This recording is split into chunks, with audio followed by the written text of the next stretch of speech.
you can still be a jerk, right? And I certainly think GitHub Talk in that white paper, they mentioned that they're going to try to implement some kind of, by the way, it looks like this probably is not original, probably came from this. Putting aside whether or not that's legally necessary, in terms of like not being a jerk, hooray. GitHub should not be jerks, right? Like they're an 800-pound gorilla. And I think maybe in their rollout of this, I think maybe one of the things here is they didn't reckon with emotional, the heft that they carry. I'm not a Microsoft apologist, but like I think GitHub and Microsoft the past few years have mostly done really well by open source. And so I think maybe they got a little laurel resting, right? A little too comfortable here and didn't fully think through how much this would emotionally piss people off, even if the lawyers gave it a full thumbs up. Big thanks to our partners Linode, Fastly, and LaunchDarkly. We love Linode. They keep it fast and simple. Check them out at linode.com/changelog. Our bandwidth is provided by Fastly. Learn more at fastly.com and get your feature flags powered by LaunchDarkly. Get a demo at launchdarkly.com. This episode is brought to you by Retool. Retool is the low-code platform for developers to build internal tools super fast and super easy. They have a ton of integrations and templates to start with. With a click of a button in seconds, you can start with a new Postgres admin panel application, kick off an admin panel for reading from and writing to your database built on Postgres. This app lets you look through, edit, and add users, orders, and products. It's too easy to get started with Retool. Head to retool.com/changelog to learn more and try it for free. Again, that's retool.com/changelog.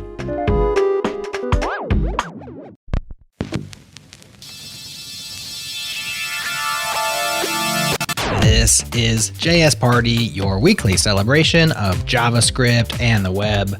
Thank you to everyone who took our front-end feud survey. We have plenty of responses now, so it's officially happening live on September 2nd at 1 p.m. U.S. Eastern.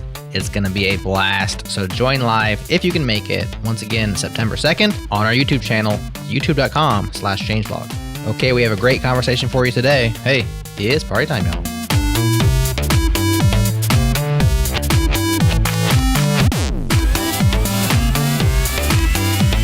Hello and welcome to JS Party. I'm your host this week, Nick Nisi. Ahoy, hoy. Ahoy, hoy. And with me is Chris, aka Bone Skull. Bone Skull, what's up? What's up, Nick? Yay. Yeah, welcome to the show. Very excited about our topic today. And on that note, I want to introduce our special guest, and that is Luis Villa. Luis, how is it going? It's going pretty well. I mean, I'm really excited. Chris is just clearly so excited to talk to a lawyer. Like, I'm just always really glad when I see that enthusiasm. Oh, yeah, definitely. It's infectious, isn't it? Are we allowed to say it's infectious now? Like, it seems like that's, one of those words that 2020 has ruined for us. I didn't even think of that until you brought it up. So on my side, I think so. So Liz, tell us a little bit about yourself. So I'm a former programmer. I got a CS degree in the last millennium and worked in open source for a while. I got involved in open source while I was in college, actually originally hacking on the Lego Mindstorms, the very first generation Lego Mindstorms. And also just as a Linux user, right? Like this idea that people were building an entire operating system together on the internet was like... But I was also a political science major. And so I was very interested in this overlap of politics and power and computing, right? It started off as just like I was interested in politics and I was interested in computers, and I really thought those two weren't related. And then by the end of the 90s, it was like, oh yeah, actually these are like super related, right? And yeah, so I worked at a startup called Zimian, which worked on the GNOME Linux desktop. Yeah, and basically then after that, I was like, actually, law school sounds like it would be fun. Pro tip, kids, law school, not fun. But yeah, and then since then, I've worked at a series of Mozilla as an attorney where I worked on the Mozilla public license revision version 2.0. I worked at a big law firm for a while, working, among other things, on the Google Oracle lawsuit for Google, and where fair use came up quite a bit, which is something we'll talk about today. Then I worked at the Wikimedia Foundation, and now I'm the co-founder of a startup called Tidelift, where we are trying to make open source better for everyone by helping build a sort of economic and payment loop so that maintainers get paid to do all the sort of not fun parts of maintenance, but they're not fun, but they're really important for businesses and enterprises. So like we're trying to close that loop as a business. But yeah, I'm a copyright nerd at heart. And so I think that's sort of why I'm here today. That's awesome. This kind of ties into a meeting I had just before this where I was talking to our interns and really talking about how like so much of the software that we use and so many of the big companies that we see and work with and use their products are built on all of this open source software. And it's really hard out there for open source developers. And I was kind of evangelizing that. And so it's really exciting that you're working on making the lives of open source developers much easier. So thank you for that. We're not here to talk about open source too much today. Like specifically, we want to talk about Copilot and kind of get into that. So Bone Skull, you want to maybe explain what Copilot is and kind of get us going with that? Yeah, so if you're not aware of what it is, essentially it's kind of like an AI-assisted autocomplete on steroids or something like that. And your IDE may have autocomplete suggestions. Oh, like this is the name of the function, and you hit tab to complete it. But it's a lot more than that. It does AI things to try to give you more code. It tries to kind of like, if you write a comment that says this function does that, it can try to write the function for you. It's good at automatically completing like boilerplate. And so, right now, GitHub Copilot is like, it's in a, is it called a closed beta? I'm not sure. You have to like sign up and maybe they'll let you in. But yeah, so it's not generally available yet. Yeah. To that note, when you sign up, which I did on the first day, through that process, they ask you, because right now it's only available as a VS Code extension. Right. And they ask you about your Visual Studio Code usage. And I answered as honest as I could, which is I never opened that app. So I don't have an invite. Lewis, are you in that? So I do have an invite. I think it's fair to disclaim here. I mentioned that my first job out of college was at Zimian. Those of you who are real old school open source will know that Zimian was founded by Nat Friedman, who's the CEO of GitHub. So I may have gotten my invite a back way. I didn't get one at first because my IDE these days is Word mostly, which is a Microsoft product, but is not VS Code. So I admit I got an invite purely because I wanted to troll people on Twitter by trying to see if I could get VS Code to write a license. But I admit time has not been on my side, so I haven't done that project yet. But so the back door was there for me. Nat and I haven't talked about this much, but I felt like that was a sort of appropriate thing to lean on him for. So yeah. Definitely. I mean, I think it's fascinating, right? I mean, simply as like there's both this like the lawyer side of me, but I do want to say like, boy, why simply as an example of like some of the examples of code coming out of it are like simultaneously amazing and also very much occasionally the like, boy, the robots are not coming for us anytime soon, right? Like I saw somebody used it to auto-generate a function about calendars. And it was like, oh yeah, months are 30 days long and years are 365 days long. And like, apparently nobody's trained it on like that blog post falsehoods programmers believe about time or believe about dates or whatever. Like nobody's trained it on that yet. Or, maybe it's just not heavily weighted enough. But it simply is a technical matter. Right. It'll generate code, but that code is not necessarily correct. You got to double check it. Mm-hmm. So I have seen some amazing examples of it really filling in some. And it's one of those things, I mean, one of the things that I'm, with my like business hat on, I think there's this really fascinating questions about where it goes from here, right? Because I assume, again, haven't talked to anybody at GitHub about this, but like, this is the kind of thing that once you get it in place, the ways you can leverage it are really interesting, right? Like, how does it know about third-party APIs? Because it could, right? Like right now, it only knows about as best as from what I've seen on the internet of people playing with it, it seems to know about third-party APIs just by reading other people's source code, right? But you could see, like, I bet GitHub's partnerships team is thinking like, how can we integrate this like intelligently with third-party APIs, right? Or like security, for example. This is showing my age programmer-wise. My experience of security issues, I'm thinking purely about C-based like string parsing kind of stuff, right? Instead of, I guess with Java, it's like cross-site stuff and things like that, right? But from the examples I've seen online, it seems like the AI is still like, if there are a lot of bad code examples in the code base, which out there in the wild there are, it's going to replicate some of those security fails. And what are they doing to train it to avoid some of those security fails? I don't know, but I think that's going to be really interesting. Again, with my nerd hat on as opposed to my lawyer hat on. We can get to the lawyer bits in a second, but like I just think that's really, it's cool, right? Yeah, right now it's just like, I mean, it's pretty smart, but it's not that smart. And it just outputs things. It doesn't, maybe in the future, it would be cool if something like that could just look at your code and be like, you know what, this is wrong. And it would look at what you're trying to do and it would compare it against known good implementations of that thing you're trying to do. And it would alert you to problems. Like that would be cool too. And so, there's a lot of places it could go in the future, and that's going to be interesting. Yeah. So we've kind of explained like what it does and then a little bit of what it doesn't really do. It's still operating. Its data set its training set is just source code. It uses like GPT-3, I believe.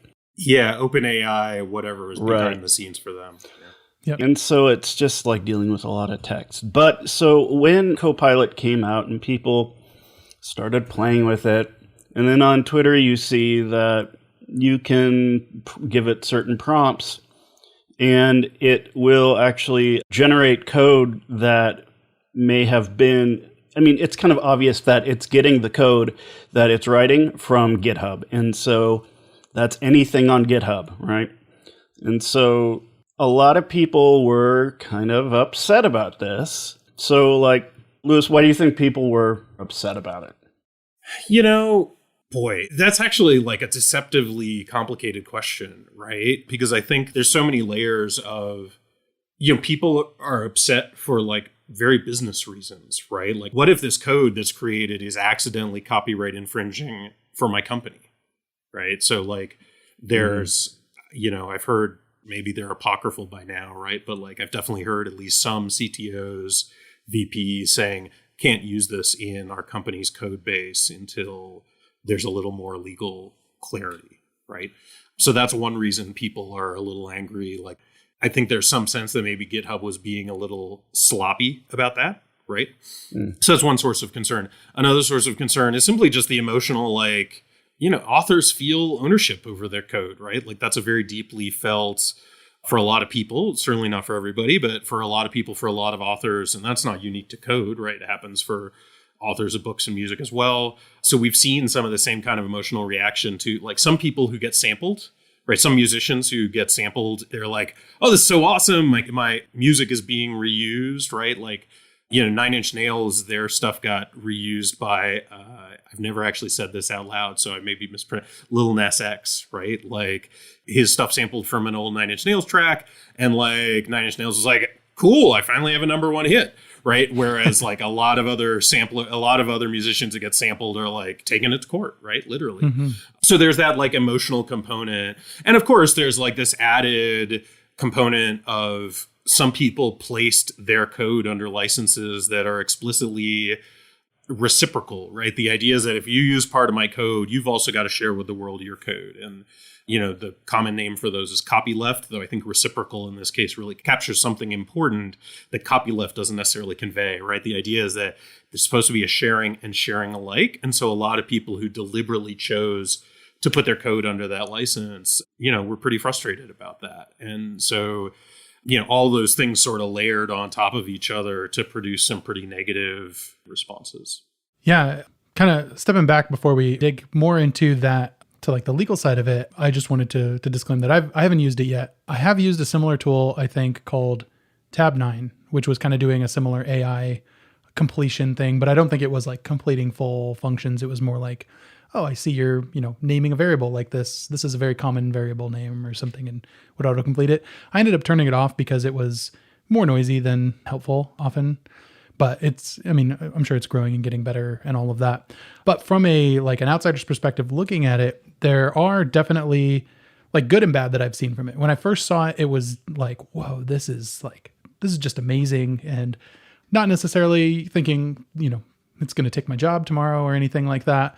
But it was like, wow, this could really help, if I'm staring at a blank file, how can I get going with something? And like, it seemed like a very good way to just kind of get something on the canvas, so to speak, to get going. And whether or not it's correct, you can kind of tweak it from there and it'll learn and get better over time.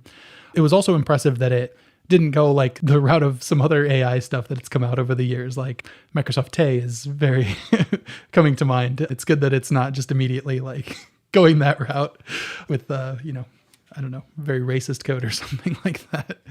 But it's so far been pretty positive like that. And then at the same time, I've seen like really kind of, I'll just say like dumb examples of it where somebody like auto-completed, like an About Me page, and it auto-completed to like the About Me, including like the Twitter handles of like a GitHub employee and stuff like that. So it's showing that it's literally just copy paste at that point, but it is kind of in an intelligent way. So it's like straddling this line of like really simple and really complicated and really impressive that I think is an interesting place to be. But of course, this is the early days, so it's going to continue learning and going from there. I mean, Nick, something that I was realizing as I was preparing to talk to you guys today, actually a lot of even before, like, because tab 9, there were a few other things like tab 9. There's also just been IDE autocomplete for a long time, right? Of various sorts, right? Like it knows what kind of code base you're working in, and it's one thing when it autocompletes. I mean, we've had, our brackets get matched automatically for ages in Emacs, right? Yeah. But there's also been more sophisticated stuff that will read documentation and try to guess at like, structures of objects and things like that. And that actually implicates some of the same copyright concerns, because at the end of the day, we literally did have a fight that took the better part of a decade and cost hundreds of millions of dollars of attorney's fees on whether or not API, like function names essentially, and function declarations, are those copyrightable? And, one of the things that I think that's an interesting, careful what you wish for kind of thing here is if a lot of this code is copyrightable and fair use doesn't apply, it's not entirely clear that even those simple, like, I'm going to autocomplete the function name from the standard library, like some of those same arguments that Oracle use apply there, right? And it's actually been sort of interesting and honestly a little frustrating for me. Some of the same people who came out strongly in favor of fair use when it was Google saying, yeah, reimplementation should be fair use. Like basically when it was Oracle stuff getting copied, everybody was like, hell yeah, copying is awesome. And now when it's GPL stuff, like I get the emotional valence there, right? But from a lawyer perspective, like GPL is a copyright license and Oracle's, grungy, terrible, every lawyer hates it, terms of service or, standard EULA around their code. Copyright perspective, those are both copyright licenses, right? Courts don't, courts aren't in the business of saying, oh, yes, but we really like Richard Stallman and we really don't like Larry Ellison. So therefore, one of these is fair use and the other isn't, right? Like there's been some, to me, sort of frustrating inconsistency about people who, until a month ago, were like big fair use proponents. We can get into the nuances of that because it is really complicated. Like the question of fair use in machine learning is in fact a really complicated one. And anyone who tells you that it's black and white, like courts don't know what machine learning is. So like the idea that you can say, oh yeah, this is definitely fair use or definitely not fair use. There's so much gray area in there. Yeah, we could go on about that for hours, but I'll pause and let you guys get in another question edgewise. Let's actually break right there and we'll come back after the break and talk about that. Yeah, it's potentially terrifying just thinking about how the technical aptitude of a court could potentially decide the fate of software. And that's terrifying.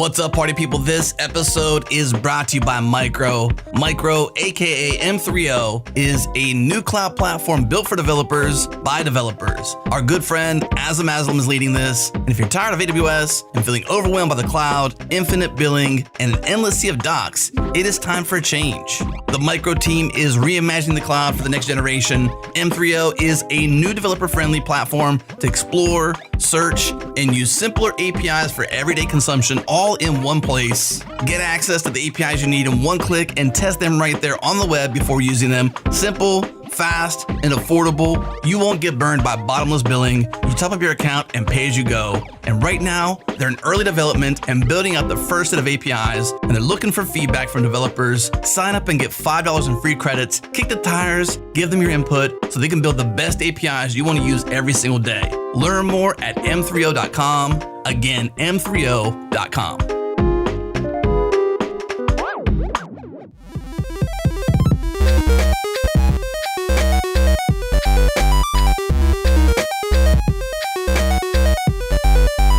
So, Lewis, you mentioned that fair use is kind of, it can be a gray area around this sort of thing. Can you go into a bit more about, I know this is a thing that continually comes up in trials, is this fair use or not? And so where do you think something like Copilot lands and why? Whoa. So let me first just start for those who aren't copyright nerds in the audience, though why you'd be listening to us if you're not, I'm not sure, but we'll start with, a little bit like, so fair use is this very American concept, right? It's not present in a lot of other legal systems around the world, that copyright should be bounded, right? That yeah, of course, we give authors a lot of rights. It's very explicitly in the Constitution that we give them rights in order to promote the progress of the country, right? Like that's literally the phrase. There used to be a copyright blog called Promote the Progress, right? Like the idea was that this was something that you gave to authors and in exchange, they made everybody better off, right? And so in part because of that sort of founding intuition, first the US court system, and then eventually it was transferred from the courts sort of, to put it a little bit in programming terms, the courts prototyped fair use, right? They sort of made it up on the fly when they ran into some problems. And then the Congress sort of took those ideas that had been floating around the courts for several decades at that point, maybe even almost 100 years at that point. And Congress sort of refactored it and said, like, this is how we're going to steal, a phrase from one court here and a phrase from another court here. We're going to put it together into one refactoring, make it part of the law, and then judges will sort of go on elaborating and clarifying that. And so this was done in the transition of fair, if I'm remembering my timeline correctly, the transition of fair use into actual statutory law, written down law, as opposed to judges sort of making things up on the fly, happened in the 50s. And so very much the examples, if you go back to what was Congress talking about, they were talking about things like teachers, right? So if you want to use a few minutes of a movie in a classroom to teach some point, fair use protects that, right? Fair use says the copyright holder can't just unilaterally block that, right? Or if you're another like sort of canonical example is literary criticism. If you want to quote a paragraph of a book in order to prove a point about like this author's an asshole or this author, then you can do that. And fair use allows you to do that. Fair use does, Chris, to your point about it seems like it comes up in court a lot. The whole thing about fair use is that it is sort of, I know it when I see it, right? There are some guidelines. There's a 4-factor test that everybody applies. But the 4th factor is sort of like, yeah, and whatever else we want to throw in at the time, right? And that's because the whole point of it is like, you know what? People may be doing something new and different and innovative with this stuff. And we don't want authors to be able to block that if we think it's a good idea, right? Like that's sort of the core of it, right? So we think literary criticism is a good idea, and important there to note that it's criticism, right? Like one of the reasons that we have this fair use established is because if copyright holders could block that kind of use, then you would only have positive reviews of books, right? Like the authors would be able to say like, I didn't really like that review, take it down. And they'd be able to use copyright to block that. And so baked in, like from the very beginning of fair use, one of the things is you really don't want authors to be able to just say, I got a bad feeling about that, done, right? You want copyright to have some sort of safety valves for like, this is really important. Similarly, news reporting, fair use is used all the time, right? To be able to say, look, here's a 10-second snippet of this politician's ad, for example, and we think that this politician's ad is misleading. Let me use this 10-second snippet to like set the stage for this discussion of why this politician is misleading you, right? The creators of that advertisement have copyright in that 10-second snippet, right? They could, if copyright didn't have the escape hatch of fair use, they could use copyright to take down that news segment, right? Because they obviously don't like that the news reporter is saying the politician's lying to you, here's why. And so copyright originally existed for all that kind of stuff, right? But of course, it was written in the 50s, literally has no concept of software, much less much less machine learning, right? And so there's all this settled stuff, like academics don't sue over fair use very much because that stuff was all settled 100 years ago, right? Whereas software, like it comes up quite a bit because in fact, we have no idea. Right? Like we really don't, Congress has never really weighed in on this. Courts only weigh in on it once in a blue moon, right? Like a lot of the arguing in Google Oracle over, is this re-implementation of the API of fair use? I mean, one of the key cases in that was Lotus v. Borland, which was about whether the drop-down menus on like an x86 PC in like black and green on your CRT screen, like, a court found that those menus were a way of operating the spreadsheet in the 1980s.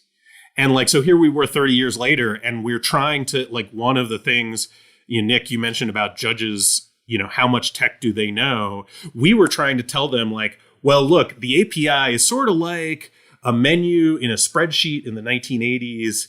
And like, how is any reasonable person supposed to like find a reason? So yeah, tons of gray area. And that's where fair use then comes in, is this question of, has come up a lot recently in these questions of, we joke that you could write an entire casebook. Casebook is like a legal equivalent of a sort of intro to programming kind of thing, right? Where you take snippets, ironically through fair use, of these cases, and you say, well, here's what a judge found about this. You, budding lawyer, should learn about the law by reading what the judge says about this. And we often joke that you could write an entire casebook about copyright just through the lawsuits that Google has been involved in, right? Because they, like early 2000s, they were just like, you know what? We're going to scrape the whole web. It's going to be great. We're going to organize all the world's knowledge. And like average people were like, yay, organizing the world's knowledge. And scan all the books, scan all the porn. Like there's a whole line of cases that are about Google image search and this one porn company who the guy really didn't like Google or search engines in general. Perfect 10. There's a whole line of cases about Perfect 10. Yeah, Google Book Search, another huge one, right? Where they literally just said, we're going to scan all the books. And if you don't like it, and the authors didn't like it. There was a big, extensive lawsuit from a bunch of authors, and the US courts eventually found, no, you know what? Like, we understand you, the authors, aren't happy about this, but this is so transformative. Transformative use is a concept that is not found anywhere in the statute, but has really, a lot of courts have found that a useful concept starting in sort of the mid-90s. The US courts found this idea of like, oh, well, if it's really transforming how it was used, if it was some way that the original authors wouldn't have conceived of, didn't have a business in, and is something really radically new and different. And, the book publishers were not in the business of creating something like Google Book Search. And that's where the analogy starts getting really obvious, right? Like we as code authors, were we in the business of creating something like Copilot? The trend so far in the US has been that machine learning typically is so transformative definitely not always, but almost always in the handful of cases that courts have really considered machine learning, courts have tended to find it transformative fair use. And that typically involves the training sets then? Yeah. The training sets are really where there's a clear copyright. Copyright is really a set of rights, which includes things like the right to copy it, the right to redistribute it, the right to make reproductions. And so the first step of training, right, is this idea, like, we're going to scan all the training set, right? And you are making a reproduction there, right? And you're making a reproduction for commercial purposes, which doesn't always matter, but sometimes matters. And so, you've just copied the whole thing, right? I mean, Google Book Search is a copy in a very literal sense of all the world's books. And at least the training set, right, that initial training of presumably OpenAI was not like pinging GitHub's API for code snippets at every point during the training, right? Presumably they vacuumed it all down and then did their training on it. So a copy was made, so a copyright infringement has occurred unless fair use defends that, right? And courts have generally found, and there's some good policy reasons for this, right? One of my favorite papers in this area is a paper, I'll share a link with you guys so that you can put it on the, but it's a paper about how fair use is actually really important to building equitable training sets. Because we know that like a lot of training sets, this is not so relevant for code, right? But if you're doing a training set on like faces and you want a racially and gender diverse set of faces in order to do your training on, you're going to have to use fair use because you literally can't buy a like racially diverse training set. Like it just doesn't exist because Getty and like all these other photo services are like actually have all kinds of biases, right? So you're going to have to deliberately construct and you're going to have to rely on fair use for that. And, if you rely only on things you can buy a license to, you're just introducing all sorts of biases into your training data set. Now, of course, there are, as we know, any of you have followed sort of artificial intelligence policy discussions, there's all kinds of other ways you can introduce bias, right?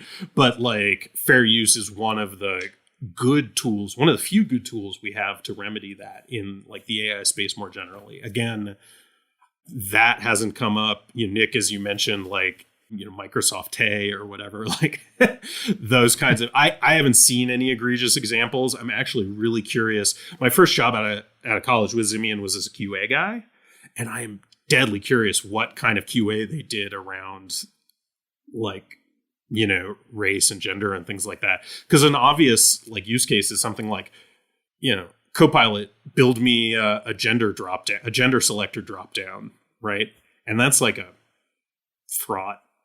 That's a super complicated that's one of those things that it turns out is all kinds of fraud, right? And I have no idea. I haven't seen any particularly bad examples of that. Maybe I just haven't looked hard enough, but yeah, and obviously I haven't used it yet. So everything I've gleaned about it has been just from mostly like tweets and a few articles here and there.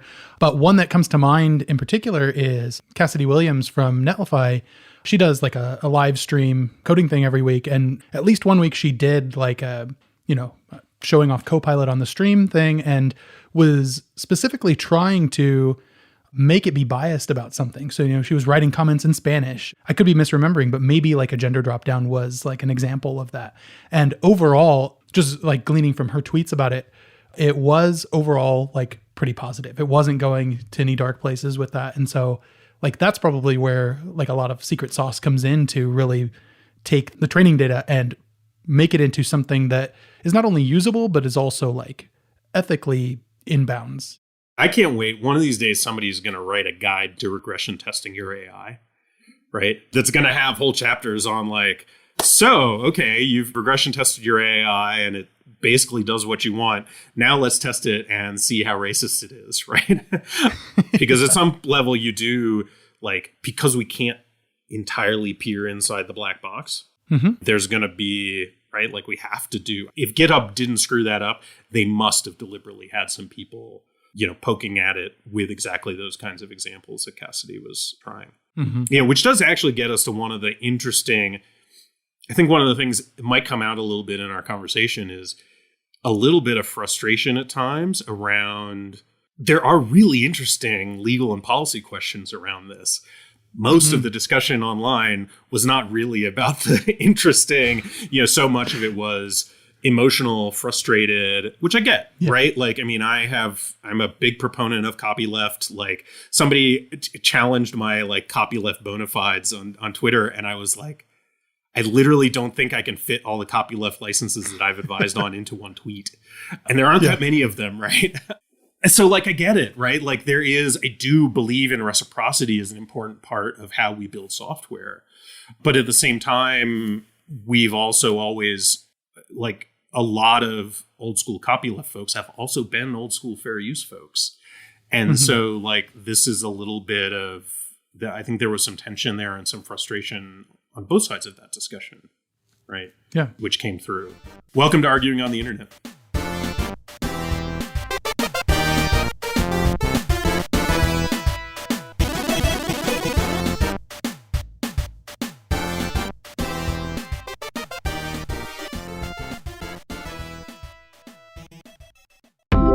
This episode is brought to you by Sentry. Build better software faster. Diagnose, fix, and optimize the performance of your code. Over 1 million developers and 68,000 organizations already use Sentry, including us. Sentry also recently shipped a new SDK for Next.js applications. Check the show notes for links to more details. Best of all, our listeners get the team plan for free for 3 months. Head to Sentry.io and use the code TheChangelog when you sign up. Again, Sentry.io and use the code TheChangelog.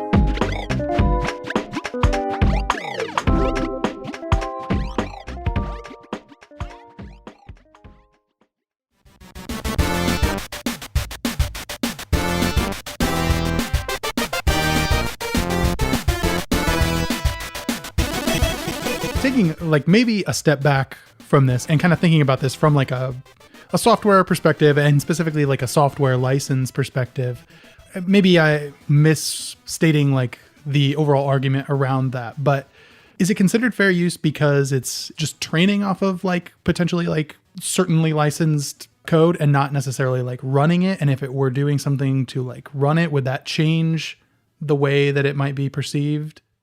So you do two steps if you're trying to figure out like, is there some sanctionable copying here, right? Mm-hmm. And so first is, was there copying at all, right? And that kind of thing doesn't come up. You don't see that come into court very often, or at least not in particularly dramatic, high-profile ways, because usually it's pretty easy to just compare this, compare that, like pretty much the same, right?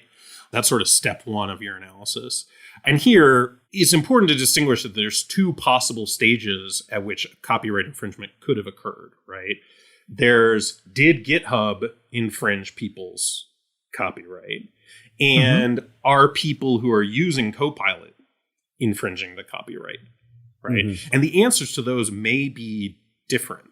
Like, I tend to think that the answer is in both cases, there's no infringement.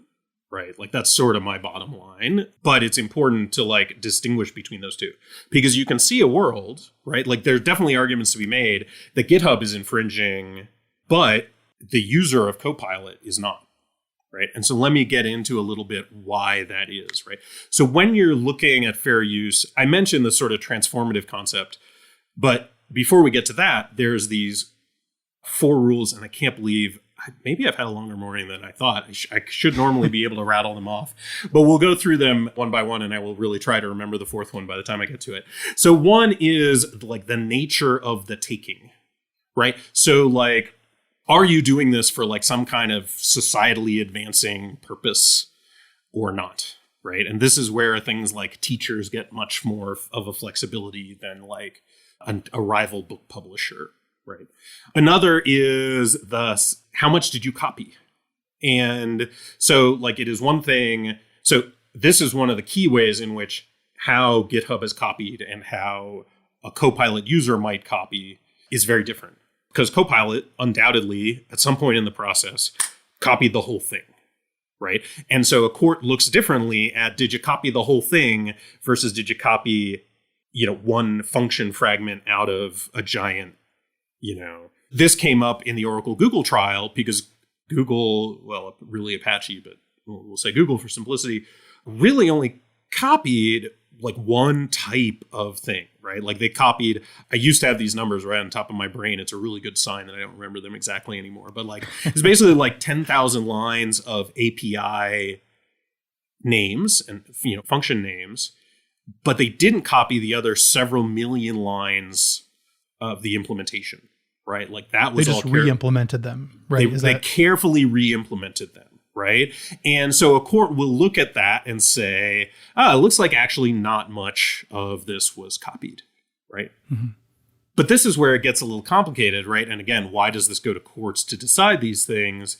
Is there's a famous case about the biography of Gerald Ford, who's like our nation's most boring president, essentially. Right. Except that he like pardoned Richard Nixon. Right. So he wrote a biography and a magazine got their hands on like an advanced copy of the biography. And they basically reprinted the part about him pardoning Nixon. And the court was like, let's be honest here. Nobody's buying that book for any reason other than to read the part about pardoning Nixon, because otherwise, who cares? It's Gerald Ford, right? So the court said, well, like, even though only a very small part was taken, like as a percentage of the book, it's still not a fair use because that was really the core of the value of the book, right? And Oracle tried to make a similar argument, which was, okay, well, yeah, you didn't copy 95% of Java, but you did copy the most valuable part, which is the API. And so this is where, a Copilot user is going to get, I think they said in their white paper, which I recommend everybody read, and I'll send you guys a link because it's pretty short and pretty interesting.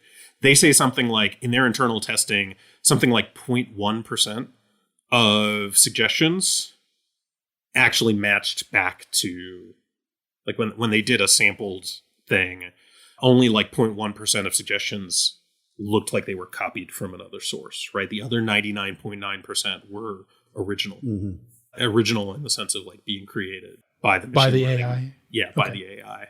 It's still sort of weird to talk about things being created by an AI, right? Yeah. So if you're trying to re-implement some competitor's API, I probably wouldn't use Copilot, right? Because then the output is going to look like you took the heart of this other person's thing, right? It's probably going to start auto-suggesting code that looks a lot like their implementation if it's an open source implementation, right? So like if there's like a GPL implementation of something and you want to write an MIT implementation of it, like I suspect Copilot, I haven't seen anybody try this yet, right? But I suspect Copilot is going to start doing things that look a lot like the original implementation. And then you're going to have a problem. But because one of the tests for fair use is how much of it did you take, if like you end up with like a 5-line fragment out of somebody's GPL code that's like 100,000 lines of, or like, what's the Linux kernel these days? Like 6-7 million lines of code, right? Like if you end up like a court's just going to laugh that out of court, right? They're just going to say like, if somebody comes after you on a GPL claim for you as a user of Copilot, again, that's different from GitHub, right? Because GitHub did presumably copy, the entirety of the Linux kernel, right? So we've got what was the nature of the taking? How much did you take? Another thing that courts are going to look at is the commercial impact of this copying.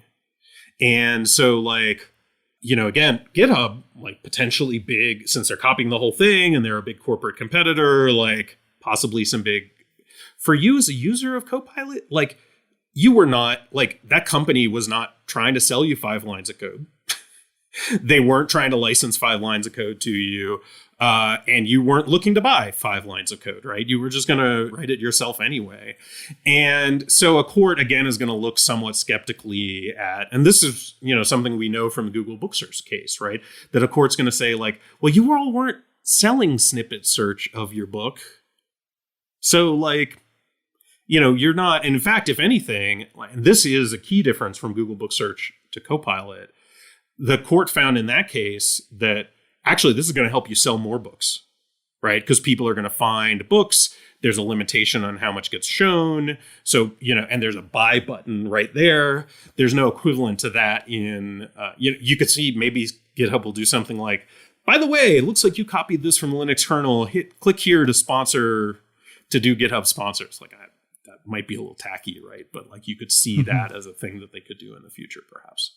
So that's sort of the basic analysis, right? Of like how much got taken? Was it really important stuff that got taken? What was the commercial impact? Is it something new and bold and different that wasn't going to happen anyway? And I think looking at all those, I find a really hard time seeing that a court is going to say that this was not a fair use, right? Because it's so different. The impact is so small. Like the emotional impact is real, right? And I don't want to downplay that. Like as authors, but again, the whole point of fair use is sometimes authors are pissed and we ignore that like as a policy matter. And, by the way, I should say again, this is all in the US. EU's got different sets of rules about this. And I really think one of the interesting things that is under discussed that I would love to see more of is commentary from European Union lawyers, Japanese lawyers, like, because I don't think we have as good a sense yet of what that would look like in other places, other legal regimes. Mm-hmm. Yeah. I'm getting the idea here that essentially, you put your code on GitHub. Number one, there's like a terms of service that says GitHub can use your code, right? Yep. Okay. Though you don't always put your code on GitHub, right? Right. But that's presumably what they used as their training set, right? I think I even saw some suggestion that they also looked at other repositories as well, because OpenAI scans the entire web. So I did see some suggestion. I don't know if it's been confirmed, but I just see some suggestion they would have looked at other. There are other repositories now. Yeah, but at this point, the fraction of the world's code that is on GitHub is large, right? So it's probably mostly GitHub. Speaking of it seems like the license is irrelevant, right? I don't know that I think it's important to say, right? I've been wearing my lawyer hat this whole call so far, right? And there's a whole other ethical, like, is it legal? I mean, like I said, I think the answer is probably pretty clearly yes. It's possible to be legal and still be a right? Excuse me, I don't know if are we a family-friendly podcast here or all right, great, good. Jared's not around. Or maybe I am. Yeah, my little guy's in camp. So you can still be a jerk, right? And I certainly think GitHub talked in that white paper that I mentioned earlier that they are implementing. I don't know where this is at. I don't know if it's already rolled out or anything, but they mentioned that they're going to try to implement some kind of, by the way, it looks like this probably is not original, probably came from this. Putting aside whether or not that's legally necessary, in terms of like not being a jerk, like, hooray. GitHub should not be jerks, right? Like they're an 800-pound gorilla. And I think maybe in their rollout of this, I think maybe one of the things here is they didn't reckon with the like emotional, like, the heft that they carry. They've been really good. Like, I think I'm not a Microsoft apologist. Like I literally got into open source in part because I was convinced that Microsoft was evil. So like personally irritated, like the Bill Gates image rehabilitation campaign. Like the guy has all this money to give to charity because he like operated an abusive monopoly. Like that's why he has so much money. So it's nice that he gives it away, but like, let's not forget that first part, right? So I'm not a Microsoft apologist, but like, I think GitHub and Microsoft the past few years have mostly done really well by open source. And so I think maybe they got a little laurel resting, right? A little too comfortable here and didn't fully think through how much this would really, emotionally piss people off, even if the lawyers gave it a full thumbs up. Right. Yeah, I think that clout that they've built up in open source over the last couple of years probably should help, like, give them some leeway in this, in figuring this out. But definitely, working to figure that out, figure out where the emotions are coming from and things like that. But do you think that maybe like some of this murkiness is just caused by it's like dealing with with code itself, whereas like with the books example, it's code to scan books and to open books up and create this product around that. This is using code to look at code, to suggest code. Like it's all just one thing. It's layers of indirection and layers of it's layers on layers and layers. And it's murky because we don't really even, how much of this is one of these big sort of meta trends, right? Is that copyleft has been, somewhat in decline, and more certainly in the JavaScript community, right? There's essentially no copyleft. So there's this sort of like sense of like, yeah, look, I sometimes call it almost like car exhaust, right? Like putting code on GitHub is like this thing that sort of happens accidentally by way of doing the thing that you actually want to do, right? And so, like, I mean, a lot of people aren't even entirely sure, like, how much is copyright really a motivator for, especially in a SASE world, like, how much is copyright even, it doesn't have the same kind of motivational role that the copyright, at least in the US, really assumes, right? Like, it's like, why even is this stuff copyrighted? Because we're just going to throw it on GitHub under a license that, by the way, we never enforce anyway, right? Like, that's actually, there's a different discussion, maybe a different day, about like MIT and BSD require people to acknowledge, right? They require like, yeah, you got to ship this license text. And so if GitHub violates, if Copilot violates the GPL, Copilot also violates MIT and BSD, right? Because those attribution clauses, like, they're part of the license. And like, and we often pretend in the JavaScript world, I shouldn't say we there, but like certainly my observation is that we often pretend that like MIT and BSD basically are just public domain, right? Like nobody complies with these notice requirements pretty much. And everybody's just sort of agreed that like, you know what? That's fine. Like that's not what I'm here for anyway, right? So yeah, the law hasn't really like, there's both this like layers of technical indirection and layers of just like, how much do we actually care about copyright in this space right now? Anyway, right? I mean, I imagine there's some people who are looking at this and they're all upset and they're thinking, gee, there has to be some sort of way for me to create code and put it out there. But, you know, GitHub and Microsoft can't take it and make something like this with it. And then I'm thinking, well, that sounds a whole lot like the ethical open source movement that wants to place restrictions on things. And so it's kind of like talking out both sides of your mouth because, you know. Yeah. I mean, absolutely. There's absolutely some sort of like, oh, you can use it however you want, but not like that. That I just like that makes me cringe, right? Because that is not the...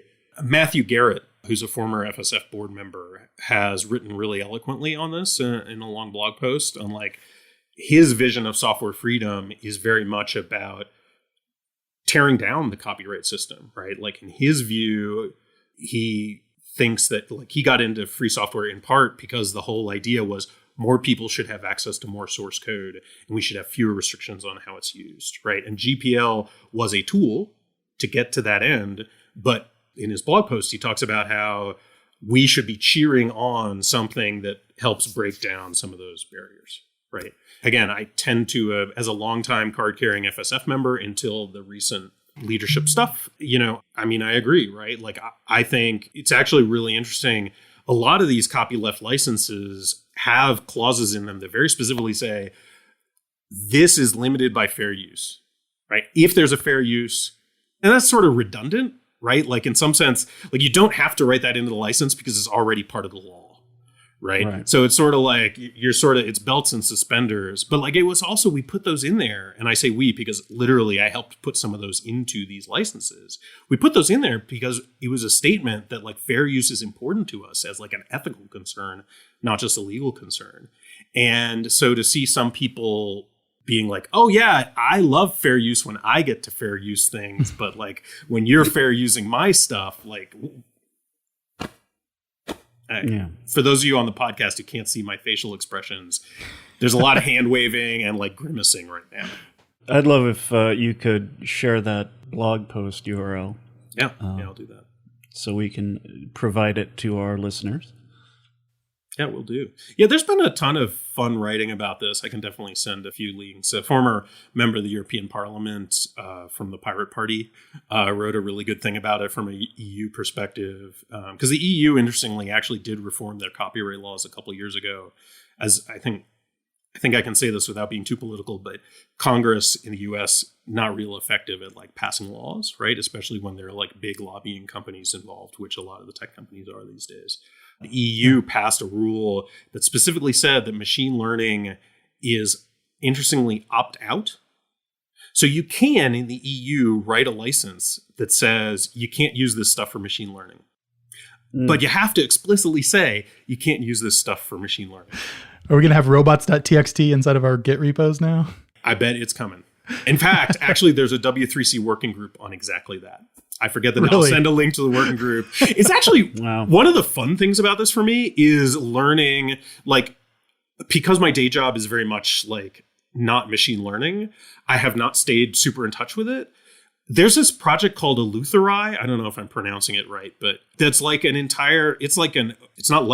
is an open source GPT model. And they have not just the model, but it is trained. They by hook or by crook, they got some GPU hours to train it, and they built a whole data set, which, by the way, includes a lot of open source code. And they specifically included open source code before Copilot. They specifically included open source code because they wanted to do open source. Their part of their vision is open source code completion. And so, that's out there. This WC3 working group on like robots.txt, but for code, is out there. A lot of cool stuff that I found out about from the sort of mini furor about this. So I'm more optimistic. Like, besides, I mentioned there's like the legal thing. There's the sort of, are you a jerk thing? And there's also this like policy layer of like, do we really like what AI is doing to centralize power with companies that can scrape a lot of data and have the GPU cycles to like do training on that data? And I think another strong reason why we should be strongly in favor of fair use in our community is that the weaker we make fair use, the more AI becomes a game that can be played only if you have a strong legal team, right? Like the position that a lot of people are taking around this would shut down Eleutheri. Now, there's still this question of how do you get the GPU cycles? Because those are not cheap. So like maybe the answer is it's going to be centralized anyway, but like as long as there's sort of green shoots of people doing open AI, like we should be really, really worried about what clamping down on fair use for training might mean for those folks. Yeah. We should probably wrap it up there, but this was fascinating. And it just kind of shows that there is a lot more nuance to this than just kind of the immediate emotional reaction that comes out of seeing a potentially transformative use of AI like this. And there's a lot to think about. And yeah, I tend to agree with you. I think overall it'll be a very good thing and will be good for software engineers going forward. It's not going to replace us, I don't think, yet, but it will be just fascinating to see how this grows and changes and how we grow and change to adapt to it at the same time. Oh, absolutely. Right. I mean, we used to have t-shirts that, shut up or I'll replace you with a very small shell script. And now it's going to be shut up or I'll replace you with a very expensive GPU cycle. And like, it can be potentially so empowering for programmers, not just VS, hopefully not in the long-term future, not just VS Code users, not just GitHub users. Like, hopefully there's a brave new future where access to that is democratized. Mm-hmm. We'll see, right? It's going to be an interesting, definitely not a problem that's going away, that's for sure. Yeah. Part of that democratization should be to release a Vim extension so I don't have to use VS Code to try it out. Yeah, I was going to say Emacs, but that's another conversation for another chat. We'll have this battle offline. Lewis, thank you so much for coming on and talking to us and giving us much. Amazing pleasure. Insights. Happy to talk legal geekery with you guys anytime.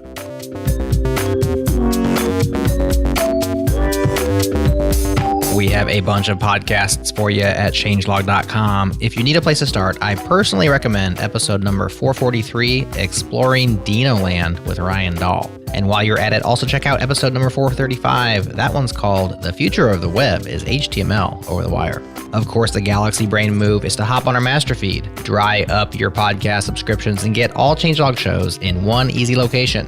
Why not, right? JS Party is produced by Jared Santo, with music by Breakmaster Cylinder. We are brought to you by Fastly, Launch Darkly, and Linode. Next up on the pod, we are using Node to automate all the things with special guest Amada Weiss, author of NodeCLI.com. Stay tuned for that. It'll be hitting your podcast feed next week.